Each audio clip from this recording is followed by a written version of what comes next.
내 말이 진짜입니다라고 말씀하신 분들 잘 들어보세요. 예수님의 말씀은 하나님 나라의 법이 구약의 율법을 부정하는 것이 아니라 율법의 완성, 율법의 진정성이 있는 그 율법의 의미가 무엇인지를 예수님이 말씀하고 있는 것이죠. 그래서 율법의 근본적인 그 정신과 의미를 더 완성케 하러 오셨다라고 그렇게 이해를 하셔야만 합니다.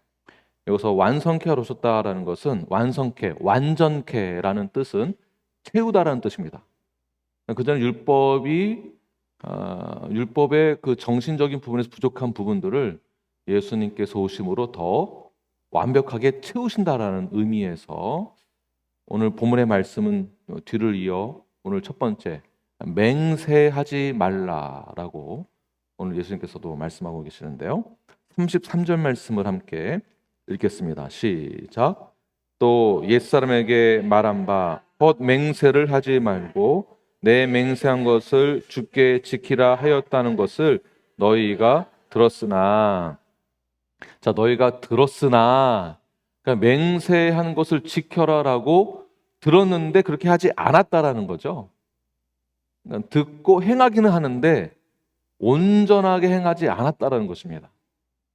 34절, 35절의 말씀의 내용을 보게 되면 당시 하늘과 맹세를 할 때 하늘과 땅, 예루살렘 그리고 머리에 두고 맹세를 했다라고 하는데 이러한 맹세는 소용이 없다. 이러한 맹세를 하지 말아라 라는 뜻에서 레위기 19장 12절 말씀을 보게 되면 우리 함께 읽겠습니다. 시작. 너희는 내 이름으로 거짓 맹세함으로 내 하나님의 이름을 욕되게 하지 말라. 나는 여호와이니라. 다시 말해서 맹세를 하되 예루살렘의 이름으로 머리를 놓고 땅과 하늘에 대고 맹세를 하는 것은 하나님을 욕되게 하는 것과 같다라는 뜻입니다. 왜 이것이 하나님의 이름을 욕되게 하는 것일까요? 당시 유대인들이 이제 맹세를 할 때에 법정에서 맹세를 했습니다. 법정에서 변호인이 되어서 나의 사람을 변호하기 위해 이 사람은 진짜 죄가 없습니다라고 거짓 맹세를 한다든지 또는 그 거짓 맹세를 해놓고서는 나중에 본인이 불리하면 어떻게 할까요? 사실은 이 사람 때문이 맞습니다라고 또 그 맹세하는 것을 철회시키는 거죠. 그러니까 맹세가 진정한 의미에 있어서 하나님 앞에 맹세하는 것이 마치 이 사람을 이용해서 나에게 이익이 되게 하거나 또는 나 자신을 변호하기 위해서 그 맹세를 너무나 쉽게 사용하거나 깬다라는 것이 문제가 된다라는 것이죠. 마태복음 23장 18절에서 22절 말씀을 다 함께 읽겠습니다. 시작. 너희가 또 이르되 누구든지 제단으로 맹세하면 아무 일 없거니와 그 위에 있는 예물로 맹세하면 지킬지라 하는도다. 맹인들이여 어느 것이 크냐? 그 예물이냐? 그 예물을 거룩하게 하는 제단이냐? 그러므로 제단으로 맹세하는 자는 제단과 그 위에 있는 모든 것으로 맹세하며 또 성전으로 맹세하는 자는 성전과 그 안에 계신 이로 맹세하며 또 하늘로 맹세하는 자는 하나님의 보호자와 그 위에 앉으신 이로 맹세함이니라. 맹세 자체는 좋은 것입니다. 맹세를 하는 것도 옳은 것입니다. 문제는 맹세를 한다고 하면서 나의 의견과 생각이 얼마나 진정성 있는지를 보여주기 위해서 우리가 자주 사용하는 말이 있습니다. 나의 진정성을 나타내기 위해서 맹세를 할 때 내 말이 진짜야. 만약 내 말이 가짜면 내가 하늘에 두고 맹세하는데 내 목까지 줄 수 있어. 또는 옛날에 자주 사용하던 것, 내 손에 장을 짓는다. 장을 짓는다는 말을 제가 어릴 때도 자주 사용했어요. 왜냐하면 어른들이 그런 말을 자주 사용했으니까. 또는 제 기억에 TV에서도 그런 말을 많이 했던 것 같아요. 이제 그런 말을 어릴 때 많이 사용하니까 담임 선생님이 너희들 손에 장 짓는 게 뭔 줄 아냐? 이 말씀하시더라고요. 혹시 여러분 아십니까? 장 진단 말은 손에다가 간장이나 장을 올려놓고 불을 지져서 까지 증명할 수 있다라는 것을 말하고 있는 거죠. 지지는 거, 손을 완전히. 내가 만약에 에, 이 말이 진짜인지 가짜인지 하나님은 다 아실 거야. 만약에 내 말이 가짜면은 내가 이 땅 다 줄게. 내가 하늘에 두고 맹세하는데 이런 표현을 우리가 자주 한다는 것입니다. 그러다 만약에 그게 가짜면 진짜 이 땅을 다 줄 것도 아니고 하늘을 줄 것도 아니고 그럼 하나님 앞에 맹세한 것은 무엇이 되겠습니까? 출애굽기 20장 7절 말씀 보게 되면 여호와의 이름을 망령되이 일컫지 말라라고 말씀하십니다. 우리는 이것을 어떻게 지켜야 할까요? 저는 절대 하나님의 이름을 여호와의 이름을 함부로 이렇게 망령되이 사용하지 않습니다라고 말을 하지만 우리가 때로는 나도 모르는 사이에 그러한 맹세, 거짓 맹세, 헛된 맹세를 많이 하고 있는 우리의 자신을 발견할 수가 있습니다. 이 사업 내가 맹세하는데 이거 잘 될 거야. 내 말만 믿어. 나 교회 다니잖아. 나 성도잖아. 나 알지? 내가 기도하잖아. 우리 엄마도 기도해주고 우리 교회에서도 기도해줘. 어제는 목사님이 안수 기도도 해주고 목사님 나 사업 잘 되라고 기도도 해줬어. 그러다 일이 뭐가 잘 안 터지면 오 마이 갓, 오 마이 갓 하는 것 자체가 여호와의 이름을 망령되 일컫는 것입니다. 우리 너무나 쉽게 사용하는데. 그래서 오 마이 갓이라고 사용하지 못한다고 말 들으니까 뭐라고 다시 표현합니까? 오 마이 갓이라고 하죠. 의미로는 같은 뜻이기 때문에 나는 오 마이 갓이라고 안 했어. 갓이라고 했어. 라고 말해봐야 소용이 없는 것입니다. 그래서 우리 어른들이나 아이들이 그런 말을 사용하지 않도록 전에도 이런 설교를 한번 했었는데 1, 2주는 아이고 제가 오마이갓 했네요. 실수했네요. 하지만 지금은 너무나 또 자연스럽게 교회에서 사용하시더라고요. 이런 것부터 하나하나 우리가 고쳐 나가야 하는 것입니다. 유대인들이 맹세를 할 때 이런 식으로 맹세를 했다라는 거죠. 너무나 쉽게 하나님의 이름을 거론하면서 아주 경솔하고 무책임한 맹세를 밥 먹듯이 남발했다는 것입니다. 이러한 맹세는 자신이 그 책임을 면하기 위해서 하나님에게 다 떠넘기는 식의 맹세인 것입니다. 혹여나 이것이 잘못될 경우 나는 잘못 없어. 하나님에게 있어라고 이 죄를 다 떠넘기는 거죠. 그럼 왜 우리는 이런 식으로 맹세를 하면서 나 자신을 계속 증명하려고 하는 것일까요? 왜 그럴까요? 이러한 죄를 우리는 왜 너무나 쉽게 범하는 것일까요? 왜 우리는 이러한 거짓 맹세, 헛된 맹세를 너무나 쉽게 남발하는 것일까요? 왜 그럴까요? 솔직히 얘기하면 내가 말해놓고서도 내가 자신이 없기 때문에 나를 변호하기 위해서 하늘에 대고 맹세하고 땅에다 대고 맹세하고 누구 이름을 대고 맹세를 하게 되는 것이죠. 그러니까 그렇게 맹세하는 사람들의 말을 절대 믿어서는 안 됩니다. 왜? 그러한 표현들은요, 자신이 자신도 알아요. 내가 자신이 없으니까, 내가 실력이 없으니까 그렇게 여호와의 이름을 망령되이 사용하는 맹세를 자주 한다는 것입니다. 두 번째, 이러한 말을 자주 사용하는 사람들의 특징을 보게 되면 나도 자신이 없고 상대방과의 신뢰도 쌓여있지 않은 상태에서 갑작스럽게 하나님의 이름을 걸고 맹세하는 경우들이 있습니다. 다시 말해서 신뢰가 없기 때문에 그 신뢰를 예수님의 이름을 대신하여서 그러한 거짓 맹세를 하게 된다는 것입니다. 예수님이 맹세를 하셨을까요? 안 하셨을까요? 예수님도 맹세를 하셨습니다. 마태복음 26장 63절과 64절의 내용을 보더라도 예수님은 하나님께 맹세를 했습니다. 바울도 목숨을 걸고 맹세를 했습니다. 여기서 중요한 것은 맹세를 절대 하지 말아라가 아니라 맹세 자체보다 맹세에 대한 나의 자세가 문제입니다. 맹세에 대한 나의 마음가짐이 문제이고요. 맹세에 대한 비진실성에 대한 문제가 있는 것입니다. 그러니까 맹세를 하는 나 자신의 태도와 자세가 문제가 있는 것이지 맹세 자체에는 문제가 없다라는 것이죠. 그러므로 맹세를 하되 꼭 지킬 수 있는 것에 대해서 우리는 확신을 가지고 맹세를 해야 됩니다. 꼭 지킬 수 있는 것에 대해서. 맹세를 하되 현실적으로 가능한 것에 대해서 맹세를 해야 합니다. 허무맹랑한 것에 대해서 맹세하지 마시고요. 맹세를 하되 진실됨과 책임이 동반된 그러한 맹세를 해야만 합니다.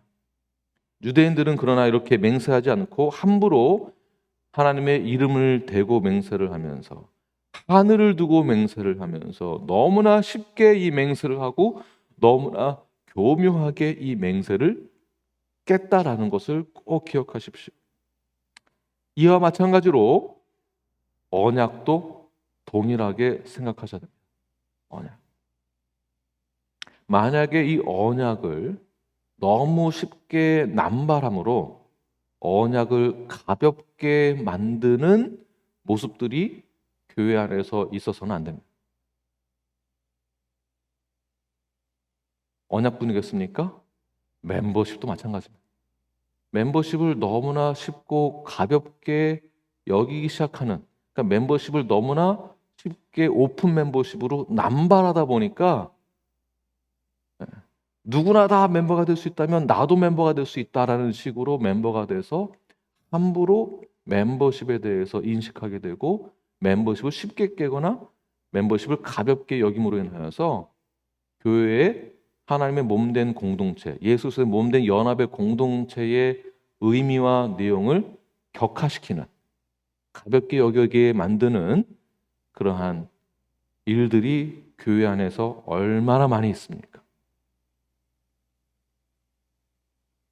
하나님과 맺은 이 언약은 우리가 쉽게 여기거나 생각하거나 무시해서는 안 되는 것입니다. 만약에 이 언약을 쉽게 여긴다라는 것은, 이 언약을 쉽게 깬다라는 것은 하나님을 온전히 믿지 못하는 것과 동일한 것입니다. 이것은 하나님을 이용하는 것입니다. 언약이라는 것을 통해서. 이 언약은 하나님과의 약속을 뜻하는 것입니다. 내가 맹세하는 거예요. 교회에서 너무나 쉽게 이 언약을 한다고 생각하지 마십시오. 이 언약이 온전히, 언약의 의미가, 언약의 뜻이, 언약의 태도와 자세가 바뀌어지기 위해서 저희는 사실 노력을 많이 해야 됩니다. 무릎을 치는 노력을 사실 많이 해야 됩니다. 언약에 대한 이해가 깊어야 하며 그 언약을 지키기 위해서더라도 내가 노력을 해야 되는 거죠. 언약을 지키게 해주는 것은 성령님이시지만 그 다음은 내가 해야 하는 것입니다. 무조건 성령이 다 해주시는 거 아니에요. 성령님이 그 마음을 주시는 것이지만 그 이유는 내가 책임을 지고 하는 것입니다. 그 교회의 언약을 쉽게 깨려고 하지 마십시오. 교회와 맺은 그 언약은 하나님과 맺은 언약입니다. 교회가, 그리고 우리가 그 언약을 지킴으로 인해서 하나님과의 관계가 올바르게 세워지고 있다는 것을 우리는 우리의 삶을 통하여서 반영해내야, 나타내야 됩니다. 하나님과 맺은 그 언약이 우리가 어떻게 이것이 실현되어질 수 있을까? 이거를 고민을 해봐야 됩니다. 근데 우리 한인교회, 이민교회 1세대들을 보면 근데 사실은 이제 이민 와서 서바이벌도 해야 되고 살아남아야 되고 그런 험난한 시간 가운데에 피곤하고 지치고 마음에 여유가 없고 고난과 궁핍함과 괴로움과 갈등과 고민 가운데, 불안함 가운데, 공포 가운데 우리는 하나님을 찾을 수밖에 없게 되죠. 하나님은 그러한 시간들을 통해서 나에게로 돌아오라라는 그 사인을 우리에게 그렇게 주셨는지도 모릅니다. 그렇다면 그 이후에는 우리가 어떻게 살아가야 되겠습니까? 나에게로 돌아와라. 우리가 돌아온 다음에는 그 이후에 우리는 어떠한 신앙의 성숙이 있어야 하는 것일까요? 여전히 그러한 상태에서 머물러 있다면 이제는 그러한 상황에서 벗어나 하나님을 신뢰하는 그 마음 가운데 하나님과 나와의 언약이 체결되어진 것은 절대 깨어질 수 없다라는 그 의미를 수평적으로는 교회 안에서 우리가 한 몸을 이루어 나아가는 모습을 통해 나타내야 한다는 것입니다. 이게 언약이에요. 언약을 이벤트로 생각을 하고 언약식을 앞에 나와서 하고 선서하고 말은 거창하게 하고 그 언약 체결된 것을 축복하고 하나님께 영광을 돌리고서는 그 다음날 삐지면 언약이고 뭐고 상관없이 다른 교회에 가면 그만이다라는 식으로 신앙생활을 우리가 너무나 쉽게 한다라는 것입니다. 너무나 쉽게. 만약에 목회자 역시, 저 역시 교회와 맺은 이 언약을 너무 쉽게 여긴 나머지 뭐 이런 데가 다 있나, 다른 데 가면 되지 뭐, 오라는 데도 많은데, 그리고는 쑥 떠나버렸다면 여러분들은 목회자에 대한 신뢰를 갖지 못하게 되겠죠. 그 다음에 오는 목회자에 대해서 신뢰가 쌓이기까지 얼마나 많은 갈등과 그 관계에 대한 회복과 불신뢰에 대한 그 회복이 일어나기까지 얼마나 기나긴 시간이 필요할까요? 그 시간을 견뎌낼 수 있는 사람이 과연 몇 명이나 될까요? 미국 교회에선 미국 SBC 안에 있는 미국 교회에서는 통계에 의하면 2년 반 만에 목회자가 바뀐다고 합니다. 휴스턴에 있는 한인교회는 평균 5년 만에 목회자가 바뀝니다. 평균 5년 만에. 여러분들도 그 다음으로 오는 목회자에 대한 이미지와 생각이 많이 바뀌겠죠. 두고 보자. 어떻게 하나 한번 보자. 이러한 자세가, 이러한 언약에 대한 자세, 이러한 맹세에 대한 자세가 우리의 신앙의 파운데이션에 있기 때문에 서로 신뢰의 관계가 생기지 않는 것입니다. 너무나 이런 거 쉽게 깨지니까. 그래서 우리는 이 언약을 지키기 위해서 사실은 내가 노력을 해야 됩니다. 노력하되 기도하면서 언약의 의미를 되찾고 맹세의 의미를 되찾고 회복하여서 내가 이 교회 안에서 삐질 만한 일이 있어도 하나님이 주신 그 은혜의 감사함으로 쉽게 이겨낼 수 있는 문제이기 때문에 이겨내는 겁니다. 그리고 영적 전쟁을 이야기하고 이미 이긴 싸움을 우리는 싸우고 있는 것이라고 얘기를 하는데 막상 나에게 그런 문제가 닥치면 나는 쉽게 넘어져요. 예수님도 공의 앞에 서서 진술하실 때에 하나님 앞에 맹세를 했습니다. 바울도 그리하였습니다. 그리고 하나님께 영광을 돌리면서 맹세했던 예수님과 바울의 모습을 보십시오. 끝까지 매를 맞더라도, 채찍을 맞더라도, 태장을 맞더라도 그것을 어떻게 했습니까? 바울이 지켜냈습니다.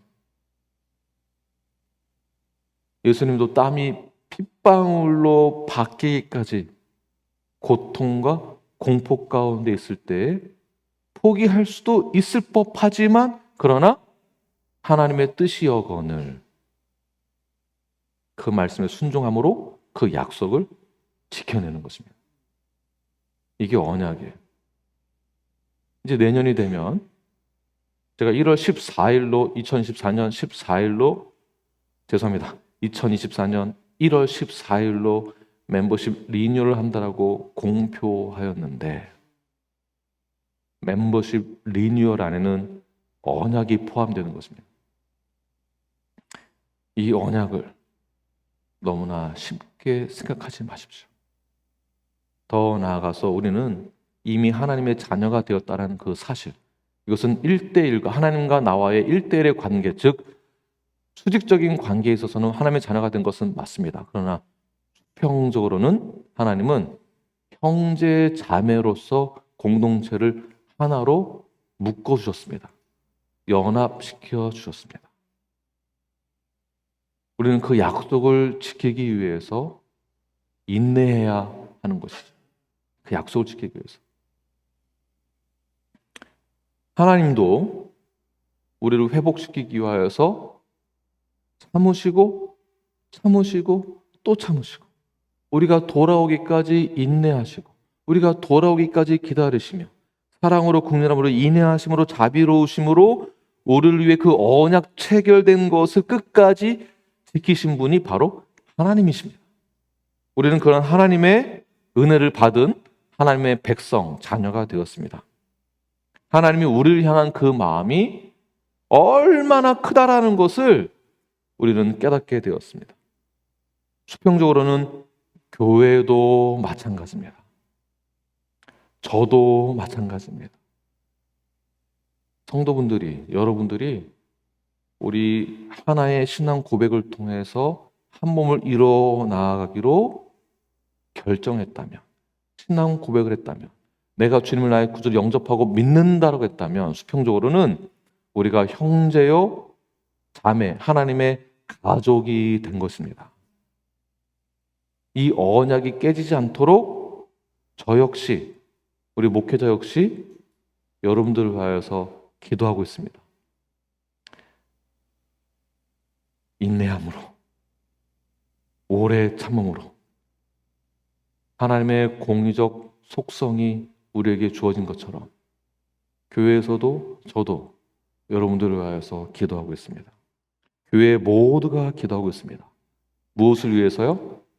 이미 언약이 체결된 예수 그리스도 몸된 교회의 한 몸을 위해서, 이 유니티를 위해서 기도하고 있습니다. 이것이 건강한 교회입니다. 우리는 이것을 꼭 지켜야만 합니다.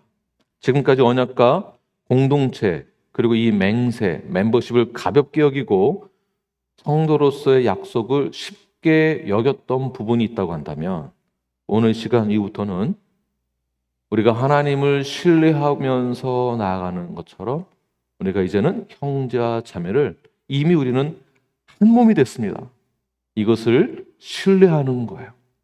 신뢰하는 마음이 들지 못하게 하는 것은 누가 주는 것일까요? 사탄이 주는 마음입니다. 사탄이 주는 마음. 우리 형제자매를 미워하고 싫어하게 만들고 시기 질투가 생기는 마음은 누가 주시는 거라고요? 누가 주시는 것도 아니죠. 누가 주는 겁니까? 사탄이 주는 거예요. 사탄이 주는 그러한 마음을 우리는 예수 그리스도의 이름으로 떨쳐버리고 하나님이 주신 언약의 마음, 그 마음을 새겨 넣으십시오. 하나님의 신실하심, 하나님의 진실하심, 하나님의 그 영원하심,